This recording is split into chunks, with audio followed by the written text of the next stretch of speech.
Graça e paz, pessoal. Estamos começando mais um Boletim da Fé. Queria fazer uma pergunta a você. Alguma vez você passou por algum problema porque desobedeceu a instrução de alguém?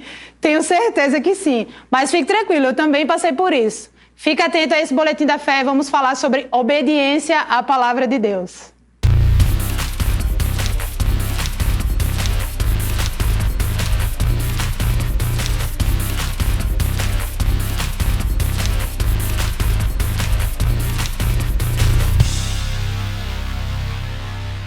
Pai, gente, é um prazer estar mais uma vez aqui, uma honra mesmo poder compartilhar da palavra de Deus junto com vocês.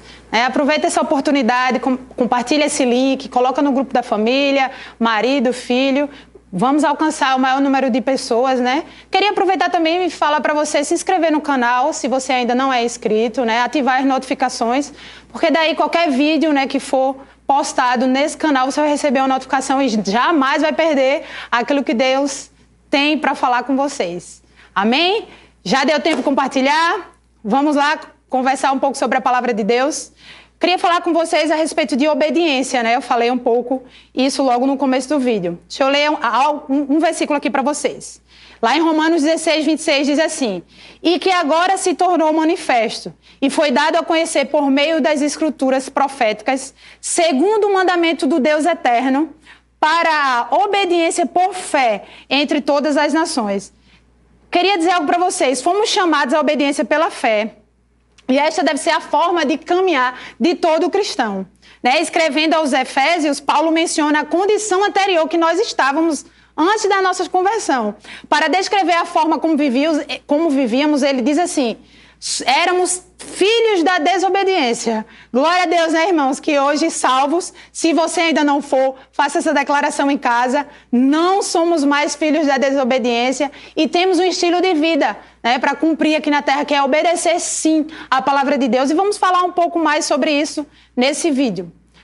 Eu gosto sempre de trabalhar com exemplos e gosto mesmo de me expor em algumas coisas. E eu queria começar contando a vocês uma rápida história da minha vida. Não lembro basicamente a idade que eu tinha. Eu lembro que eu estava na casa da minha avó com meus primos, a gente morava muito próximo, então tinha muito contato com vó e primos. E eu morava colado, gente, ao muro mesmo da minha avó. Tinha um portão que dava acesso às duas casas. E aí minha avó disse assim: filha, vá lá pegar uma faca com sua mãe, certo? Vá, mas não vá correndo. Ok, sem problema, mas ela só esqueceu de dizer vá e volte correndo. Porque eu fui normal, junto com meu primo, mas vocês sabem como é criança, né? Quando eu estava voltando, eu digo dizendo que, como filho da desobediência, eu ouvi mesmo esse espírito maligno. E, gente, na ida eu fui normal. Mas na volta eu voltei correndo, junto com meu primo, apostando corrida, com a faca na mão. Gente, assim que eu entro na casa da minha avó, felizmente eu escorreguei, eu vejo Deus mesmo pondo a mão naquela situação e por pouco eu não cortei meu pescoço, mas cheguei a cortar aqui meu queixo, tem uma cicatriz até hoje, né? E eu gosto muito de dizer isso, que quando a gente não obedece, provavelmente a gente vai ter algumas cicatrizes que vão ficar marcadas, né? Mas eu também aprendo com isso, essa cicatriz me ensinou algo. Eu nunca mais, irmãos, corri com alguma faca na mão. Amém? Por que eu estou dizendo isso? Porque é bom a gente explanar e você pensar um pouco que por essa história talvez eu tenha dado um pouco de trabalho aos meus pais e quem convivia comigo, né? Mas um dia desses eu parei para pensar quantas e quantas situações deixou de acontecer algo ruim comigo quando eu resolvi obedecer e atentar, né? A voz do meu pai, da minha mãe, da minha avó, enfim, de quem tem algum nível de autoridade sobre a minha vida. Nossa, eu fiquei muito feliz pensando sobre isso. Eu tenho certeza que cada um tem uma história para contar, tanto de desobediência, né? E tantas outras de obediência. Eu pensei muito forte sobre isso e Deus começou a trazer essa palavra, né? Dizer, uau, quantas situações, né? Eu estava recordando um dia desse, conversando com o pessoal no trabalho, né? Lá no Rema. E eu lembro que eu fui fazer um cruzamento, estava indo ao trabalho, fui fazer um cruzamento. E às vezes a gente na pressa, né? Eu fiquei tendendo a entrar na frente de um veículo, mas na hora veio aquela instrução do Espírito Santo para mim, dizendo assim: filha, vai com calma, não tem pressa, tá tranquilo o horário, não precisa, né? Aí eu aguardei aquilo, segurei e disse, tá bom. Aí fiquei esperando outro carro atrás, me deu a vez, eu entrei, e mais na frente um pouco, gente, coisas assim de minutos, 1 a 2 minutos, o carro que eu iria entrar na frente, ele bateu no carro, entendeu? Então, assim, vê se vocês conseguem entender. Eu ia entrar na frente dele, ele bateu atrás desse carro. Então, seria eu se não tivesse obedecido à palavra do Senhor. E eu passei por aquilo. Na hora que aconteceu o acidente, fiquei assim, meu Deus, como é bom obedecer aquelas instruções, né, que vêm do alto para as nossas vidas. E como eu falei essa questão dos pais, né, eu queria fazer você pensar se os nossos pais, né, e tem um versículo que fala claro sobre isso, você pode ir já anotando ou abrindo lá em Lucas 11, que diz assim: qual pai entre vós, se o filho lhe pedir um peixe, em lugar disso lhe dará uma cobra? Ou se pedir um ovo, lhe dará um escorpião? Se vocês, apesar de serem maus, sabem dar boas coisas aos seus filhos, quanto mais o Pai que está no céu. Amém? Obedecer é muito melhor, irmão, porque Deus sabe, assim como os nossos pais, o que é melhor para as nossas vidas.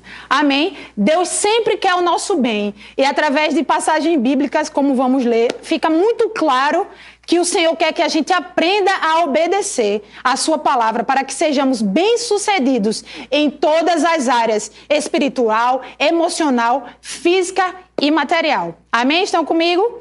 Anotei uma frase aqui para vocês. Uma das grandes essências do cristianismo foi e é a obediência. Isso a gente pode ver em todas muitas passagens na Bíblia, e vamos deixar isso bem claro mais na frente.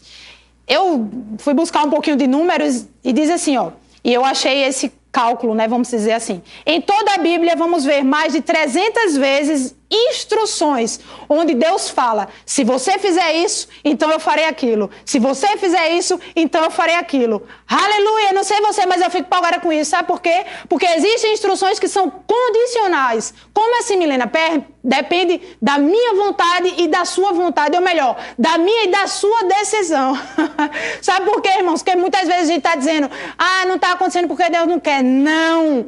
Muitas vezes não está acontecendo porque você não tem se posicionado. Você não tem dito: vou cumprir aquilo que o Senhor já designou para mim, e as coisas vão acontecer. Amém? Um exemplo bem claro é o de Pedro. Ele passou, vamos parafrasear aqui um pouco, ele passou uma noite de trabalho, cansativo, tentando pegar os peixes, ou seja, na sua própria força, no seu próprio entendimento, nas suas próprias escolhas, decisões, né? Chegou um momento, ele não conseguiu nada, terminou cansado, querendo ir para casa, com sentimento de derrota, de eu não consigo, e aí aparece o milagre, né, na frente dele. Jesus aparece e diz assim: Pedro, lança tua rede ao mar. E aí é um ótimo exemplo de um homem cristão que decidiu obedecer a palavra, porque Jesus é a palavra. E aí ele deixa claro isso, ele diz: pelo meu entendimento, pelas coisas que eu sei, eu jamais lançaria essa rede novamente. Mas por conta da tua palavra, Senhor, eu vou lançar. E foi o que aconteceu. Milagres, irmãos. Sabe, eu não sei você, mas eu fico querendo correr, irmãos, quando escutam palavras como essa. Aí ele disse: não por conta do meu conhecimento, não pela minha vontade, mas pela tua vontade, Senhor, isso vai acontecer. E qual o resultado? Acontece, irmãos. Oh, aleluia, eu creio que vai ser assim na sua vida. Sabe, quando você decidir abrir mão da sua vontade, colocar a vontade dele, que é boa, perfeita e agradável, as coisas têm que acontecer na sua vida. Veja o que a Bíblia diz sobre obediência a Deus. Isaías 1:19. Se vocês estiverem dispostos a obedecer, comerão os melhores frutos desta terra. Sabe, quando Pedro decidiu obedecer, foi o que aconteceu? Um poder aconteceu, um milagre através de obediência. Sabe, a obediência gera o novo, a obediência gera milagres, irmãos. Ela tira a gente do mesmo, sabe? A gente decide: não, agora eu não vou fazer mais isso, eu vou fazer aquilo que a palavra diz sobre o que eu tenho que fazer, e aquilo acontece, irmãos. Está lá claro na Bíblia. Aleluia, eu não sei o que é que você tem passado, mas eu sei que quando você decidir obedecer ao Senhor, algo novo vai acontecer na sua vida. Muitas pessoas não vão experimentar o sobrenatural nas suas vidas, porque elas primeiro não experimentam a redenção, né? Elas não estão rendidas ao Senhor, elas não estão rendidas à palavra. Sabe, irmãos, eu quero te dizer que o cristianismo nos ensina que temos um dono, que fomos comprados por alto preço. Oh, aleluia! Não é mais a nossa vontade, mas é a vontade dele. Eu sei que nos tempos que estamos vivendo, né, esse mundo aí atual, é um pouco difícil a gente falar sobre submissão, né? Algo assim pega para um mundo um pouco pesado, mas eu quero dizer que a gente não faz parte desse mundo. Nós, como os cristãos, existe uma forma de conviver, existe uma forma da gente andar, sabe? A gente não deve negociar os nossos princípios, muito pelo contrário, a Bíblia diz para a gente não se conformar com o que o mundo tem dito, irmãos. Muitas coisas nas nossas vidas não têm acontecido porque a gente está conformado, porque a gente está achando tudo, a vida é assim mesmo. Não, irmãos. Existe um padrão para a gente viver aqui na terra e é debaixo da obediência, sim. Nós somos submissos, sim, à palavra de Deus. Ou então as coisas não vão acontecer. Amém? Paulo dizia, não mais eu vivo, mas Cristo vive em mim, irmãos. Se Cristo vive em nós, nós temos que viver à luz dessa palavra, porque foi dessa forma que ele viveu. Amém? Eu creio, irmãos, você saindo dessa situação, você mudando o quadro da sua vida, por decidir obedecer hoje aquilo que Deus diz ao seu respeito. Outra coisa, nós vivemos num reino, e todo reino tem um rei. Muitas vezes a gente quer pegar a democracia que no nosso país a gente vive e a gente esquece que não somos desse mundo. Amém? As coisas funcionam aí, ok. A gente tem o nosso papel como cidadão, mas primeiro somos cidadão dos céus e nós temos um rei que reina sim a nossa vida. E nós como cristãos precisamos falar, crer, pensar e agir conforme isso e zero problema, irmãos.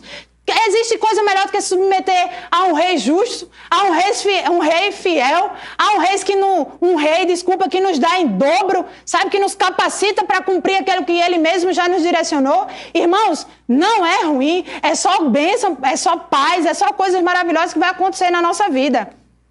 Outra passagem aqui, o temor do Senhor é o princípio da sabedoria. Sabe, não tem algo errado em temer a Deus, em obedecer aquilo. Como eu já falei, é a perfeita vontade. Não tem sombra de variação, não tem algo ruim nisso, sabe? Vem para nos proteger mesmo, para nos tirar dessas ciladas e outra, mesmo que a gente ainda caia, há poder para a gente se levantar naquilo, né? Porque no mundo teremos aflições, mas ainda assim ele diz que a gente vai passar por todas elas.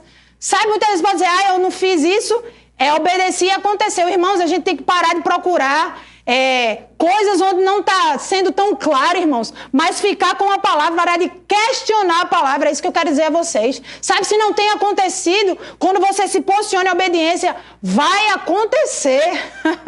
Oh, aleluia! A Bíblia fala, não andeis a Bíblia fala, andeis no Espírito e jamais satisfará o desejo da carne.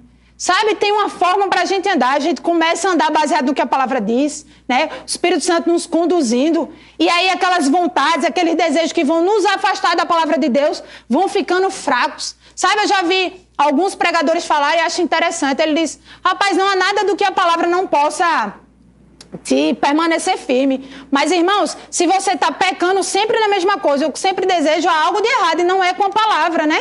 Então, assim, mas coloca isso, né, começa mesmo ou continua a andar no Espírito, porque vai vir essa força, essa certeza de estar obedecendo e as coisas vão ficando mais claras, tá? Eu queria começar a finalizar com isso aqui, ó. Consequências da desobediência a Deus. Temos a história de Adão e Eva, né? Um clássico aí, todo mundo pensa sobre isso, que nos mostra sobre a desobediência a Deus. Isso está lá em Gênesis 3, do 1 ao 3. Percebemos que desobedecer não agrada a Deus e é algo muito sério. Eles ouviram a voz da serpente que os enganou, certo? E aqui vemos a primeira consequência da desobediência a Deus, que é a perda da intimidade com Ele. Irmão, isso é muito sério. Muitas vezes a gente não teve a oportunidade de ver, né, ou talvez de estar tão perto como Adão e Eva, e às vezes considera como comum, e continua fazendo umas coisas que têm cada vez mais desagradado ao Senhor. Mas eu declaro que se isso estava acontecendo nas nossas vidas, a gente vai parar agora, sabe? E vai começar um caminho de obediência a Deus, cada vez mais perto dele, nos livrando mesmo de qualquer aparência do mal. E aí eu listei algumas coisas a respeito da desobediência, né? Deus rejeitou a Saul depois dele desobedecer. Está em 1 Samuel 16, 14. Vai anotando, para a gente correr e não perder tempo aqui. Recomendação de Paulo quanto aos que não obedecem. 2 Tessalonicenses 3,14. Haverá castigo por não obedecer ao Evangelho. 2 Tessalonicenses 1-8. O profeta que não obedeceu foi ferido por um leão. 1 Reis 20:36. A não obediência trouxe destruição a Israel. Deuteronômio 8:20. O preço da desobediência. Jonas 1:3-4. Mas é como a gente diz, somos pregadores de boas novas, né? Também tem os benefícios da obediência, irmãos, que está aí exposto em toda a sua Bíblia. Só você ler. Mas, em primeiro lugar, eu queria lembrar você que a base para a obediência deve ser o amor ao Senhor. E o que Ele fez por nós, né? Pois Ele nos amou primeiro, sendo ainda nós pecadores, irmãos. No entanto, a obediência traz consequências também, assim como a desobediência. E essas consequências são práticas para aqueles que a obedecem. Vida longa, ser bem-sucedido são algumas delas. Mas eu vou te falar algumas outras para você ficar com isso assim, ó, bem firme no seu coração. A obediência a Deus nos deixa prudentes e fortes. Mateus 7:24. A obediência a Deus deixa legado. Romanos 16:19. A obediência a Deus nos torna diferentes no agir e ser. Filipenses 2:12-15. Somos abençoados por causa da obediência de Abraão. Gênesis 22:18. Tem uma promessa para quem obedece a Deus. Isaías 1:19. A obediência traz bênçãos para a nossa vida. Deuteronômio capítulo 11, do 13-14, irmãos. Então era isso que eu queria compartilhar com vocês. Há uma vida muito mais abundante por obedecer a palavra do Senhor. E eu creio, irmãos, testemunhos poderosos nas suas vidas, nas nossas vidas, porque decidimos de uma vez por todas obedecer a palavra de Deus. Shalom.